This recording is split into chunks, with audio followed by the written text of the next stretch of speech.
I have come up with additive cipher, a form of cryptography which is used to encrypt and decrypt the data.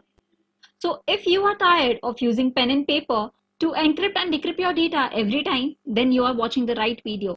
Because here I'm going to use the Python to code for additive cipher. You just need to code it once and forget the use of pen and paper because you can use the same code for n number of times. Of course, it will save your time. And yes, you get the answer in one click. Because of that, your work becomes effective. So let's begin with it. And yes, welcome to Syntax Error. I'm Pratiksha Jain.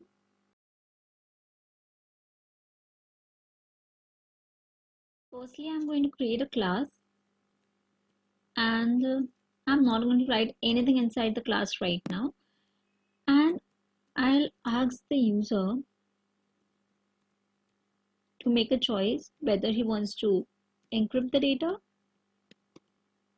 or he wants to decrypt the data.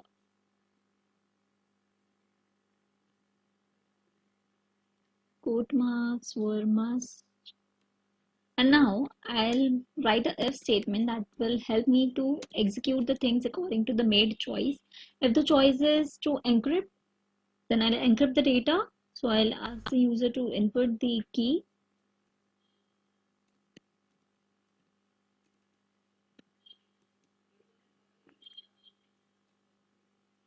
Secondly, I'll create an object of class additive. We haven't written anything into the class yet, but we'll be writing it soon.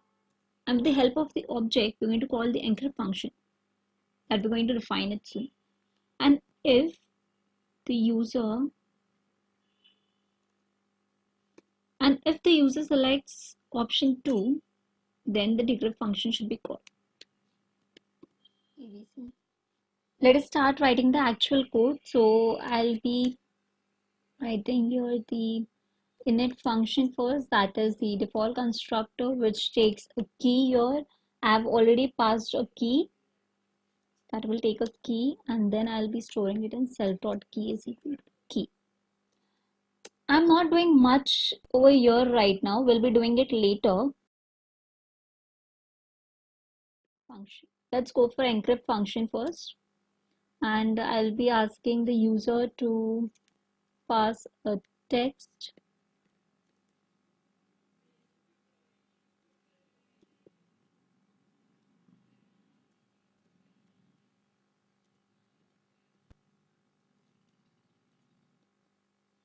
Whatever text the user will give me, I'll be removing all the spaces from those texts.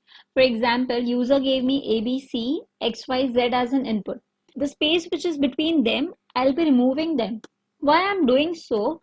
Because if I don't remove them, I'll get random values while decrypting the text and also while encrypting the text. While encryption, you won't understand that much, but while decryption, you won't get the proper plain text again. So it's better to remove the spaces from the text and then use it for the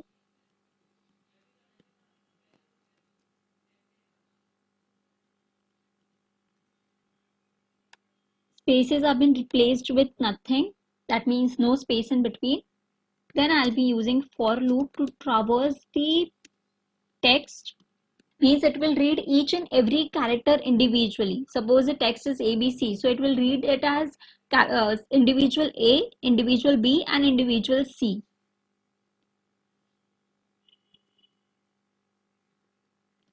I have this variable here. This operation will help you to append the things. Suppose if I entered 1 before and after that I wrote 2. So 1 and 2 will get appended and I'll get 12. Just like we removed the spaces and the two strings got appended to each other. I have written a CHR function here. This CHR function will return the ASCII values character. Suppose the ASCII value I have given is 65. So it will return me capital A as an output. And I'm going to write inside ORD function. ORD function is used to return the ASCII value of a character. Suppose the character is capital A, so ASCII value that will be returned is 65. So I'll be simply finding out the ASCII value of my text. Then I'll be adding the key that user gave me as an input with the ASCII value of the text, and then I'll be modulo dividing it with 26. And after that I'll be adding 65. Now why I have added here 65? Because after modulo dividing it, the chances are I'll get the answer as uh, 4, 5, 6, 1, 2, 3. But I don't want it in this range. I want in the range of 65 till the ASCII value of the capital Z. That's the reason I'm adding a 65, so that if the answer I get as 1, so 1 plus 65 is 66. So I'll get the answer as capital B.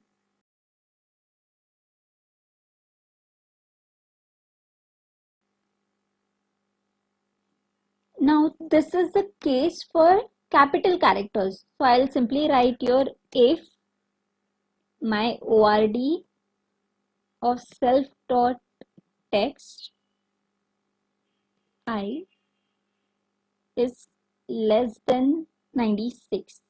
Why I have written here 96? Because the small characters, the small alphabetic characters start from 97. You can also write there less than 97. That's completely okay. And if this is not the case, that my character is not capital and in fact it is in smaller cases, then what should happen? I'll again write here CHR. I'll just copy this and I'll paste it here.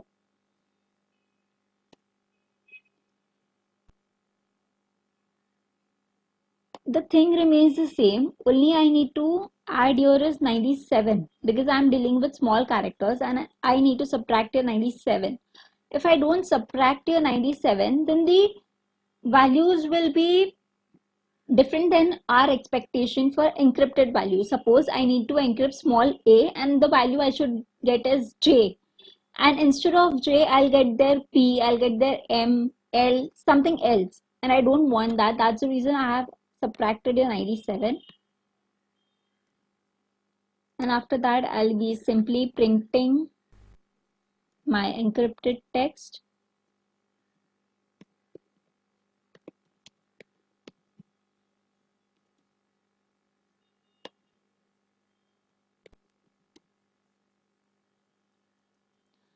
This is how encryption works. Let's try to run the code for encryption. Suppose my key is 19 and I put here hello. Now, okay, this is giving me an error that there is no attribute called cipher. This is because I haven't mentioned the cipher here as empty string and I have directly used it. Okay, let's run that again. I want to encrypt this 19.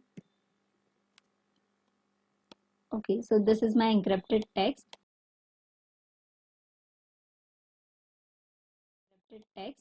Now let's try to decrypt the text.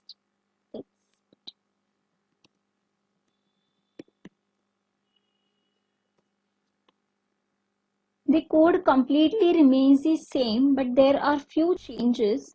Let's go one by one. The first two statements remains the same, and also the for loop remains the same.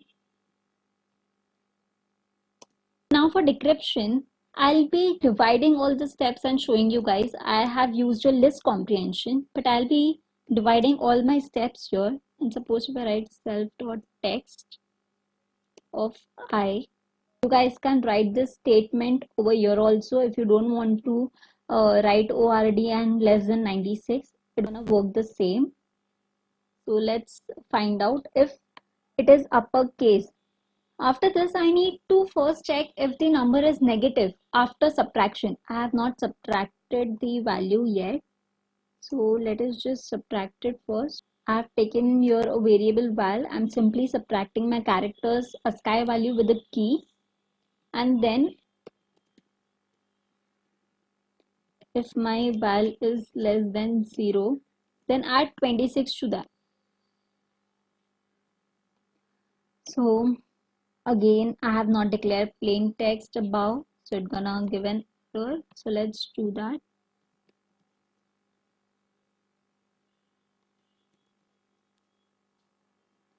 Okay, I have done the same. I've taken char, I've taken ord, and I have simply added my 26 over here so that to ignore the negative values.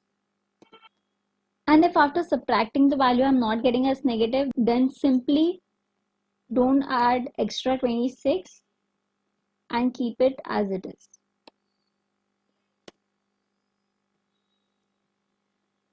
These statements are for capital characters. And suppose if I have characters in smaller cases, then I'll copy paste this again and I'll keep it as it is. I'll do minus 97 because I'm sure I'm going to get negative answer here. So it's better to add 26 before and I'll be adding 97 here. I have subtracted here 97 just as same as I have subtracted here 97 while encrypting my data. Now let's see if the code runs fine.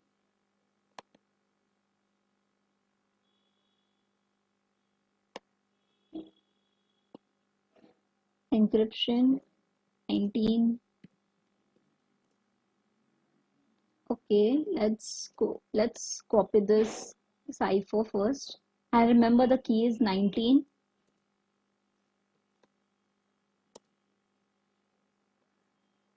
Okay, has no attribute as I. What happened? Where it? Oh, let's decrypt our data. 19 was the key, and this was my cipher.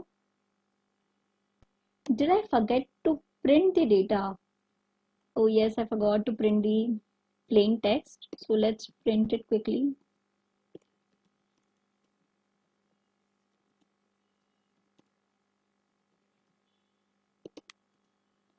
Okay,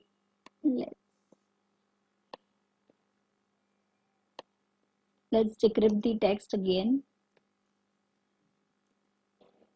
Yes, we did it. We got the plain ciphertext again. Now, if I give an input as, let's take another key, let's take 15. And if I give input as, how are you? See, this ciphertext has no spaces at all because we have removed the spaces already. Now let's try to decrypt it. Sorry, shouldn't be here. It should be 15 here and my text should be here. How are you? But do you see one thing that I need to again and again run the code for encryption and then for decryption? Why we should do this? Let us put this code into while loop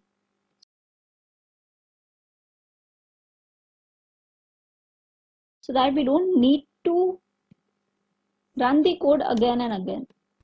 Now our code will run until and unless we select exit. So let us give a third option here as exit.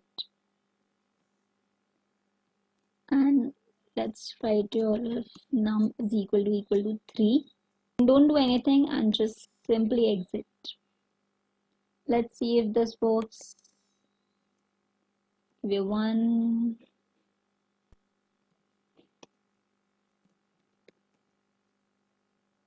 Yeah, it's working fine.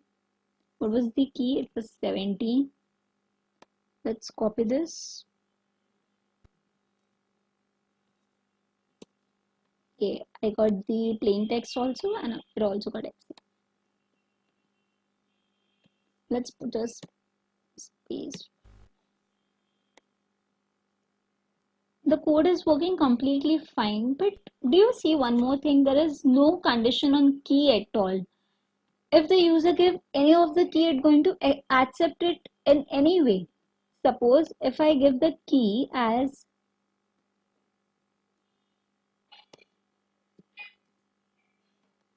it is giving an error, right, for characters. So let us just work on characters.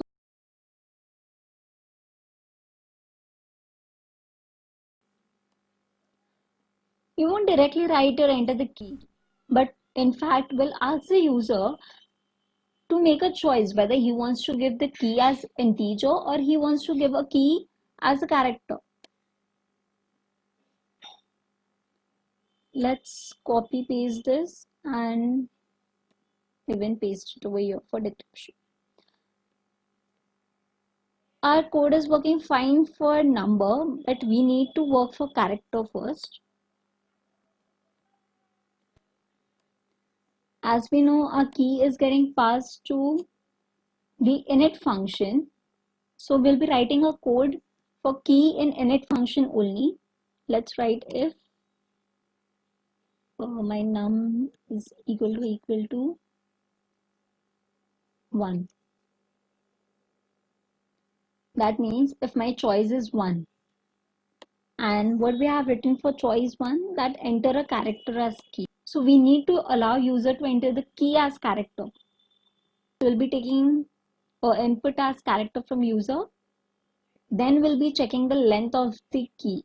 Suppose if the key is in a string format, then that shouldn't be allowed by the user. If that is not a case and if he is entering a string, then a message will be prompt saying only single characters allowed and the code will get exit. And if this is not the case, then I'll finding out the ORD of that character and I'll be placing it in key and I'll be using it further. The user's option is not 1. That is, he doesn't want to use a character as key and simply wants to enter a number. So we'll ask him to enter a number.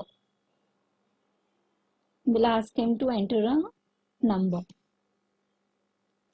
Okay, so let's run a code once again. Character, I'm giving it as capital B. Encryption text as hello. Okay, so this is a cipher. Let's decrypt it. Now I'm planning not to decrypt it with a character. And I know that ASCII value for the capital B is 66. So let's try to decrypt it with 66. Let's see if we get the answer. Yes, we got the answer as hello back. And now I want to exit. Thank you. Goodbye. Keep watching the videos and hit the like button and subscribe button too if you haven't subscribed yet, and keep supporting so that I can make more videos for you guys with such concepts. Thank you.